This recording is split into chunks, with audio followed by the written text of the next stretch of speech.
Buongiorno, bentrovati col notiziario di Prealpina.it. Sono ripartite questa mattina all'alba in Val Grande le ricerche del pensionato di Cardano al Campo, Enrico Ferrazzi, disperso da 3 giorni. Il 65enne aveva raggiunto sabato in auto Cicogna per poi raggiungere l'Alpe Pian di Boit. Da quel momento si sono perse le tracce. Le squadre delle ricerche si sono ritrovate questa mattina all'eliporto di Cicogna, dove è stato allestito il campo base. La zona da perlustrare è ampia. Maggiori approfondimenti si possono leggere su prealpina.it. E spostiamoci a Busto Arsizio, dove è stata arrestata la titolare di un centro benessere che era in realtà una casa d'appuntamenti. È intervenuta la Guardia di Finanza di Varese, che ha dato esecuzione al provvedimento restrittivo firmato dal GIP del Tribunale di Busto. Alla titolare del centro a luci rosse, una donna di nazionalità italiana, vengono contestati i reati di sfruttamento della prostituzione ed evasione fiscale. Il secondo fa riferimento al fatto che veniva dichiarato un reddito annuale di circa 1.000 euro. Anche per questa notizia, maggiori approfondimenti si possono leggere su prealpina.it.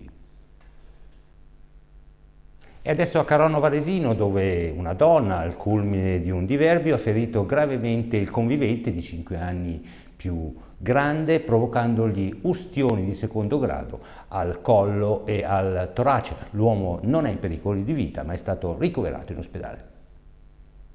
Ora a Varese, il 25 giugno, si aprirà la festa dell'unità alla Schirana, che durerà tutta l'estate. È organizzata dal PD, che ha invitato a Varese il segretario nazionale Enrico Letta. Sono previsti incontri e dibattiti sul tema delle elezioni, visto che a ottobre poi si voterà per eleggere il sindaco a Varese, Busto e Gallarate.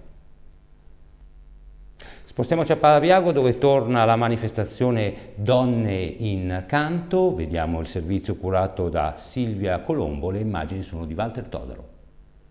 Oggi siamo a Parabiago, nella splendida cornice di Villa Corvini, per la presentazione della 13ª edizione di Donne in Canto, la kermesse di voci e parole al femminile, diretta magistralmente dal direttore artistico Giorgio Almasi, che abbiamo qui con noi. Ci racconterà quali sono le peculiarità di questa 13ª edizione.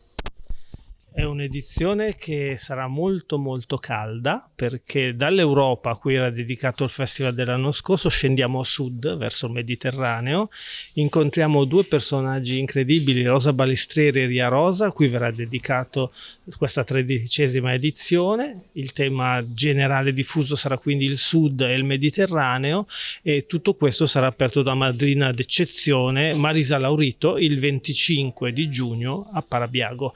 Dal 25 giugno arriveremo fino al 21 novembre per 24 serate, una più entusiasmante dell'altra, a cui vi aspettiamo calorosamente. L'invito è per consultare tutto il programma completo dell'iniziativa, che vi ricordiamo prenderà il via da Parabiago il 25 giugno, che Parabiago, ricordiamo, è anche il comune capofila di una manifestazione che comunque coinvolge ben 17 comuni. Vi invitiamo a consultare il sito internet www.donneincanto.org. E chiudiamo con una novità che riguarda la Prealpina nel suo formato cartaceo. Da oggi fa il suo debutto sul giornale la seconda pagina dedicata ai commenti, alle lettere più significative della comunità della Prealpina e agli spunti che arrivano dal web e dai social. L'indirizzo a cui spedire il proprio contributo, dattilo scritto, è Spazio ai lettori, La Prealpina, Viale Tramagno 13, oppure si può inviare con mail a lettere@prealpina.it.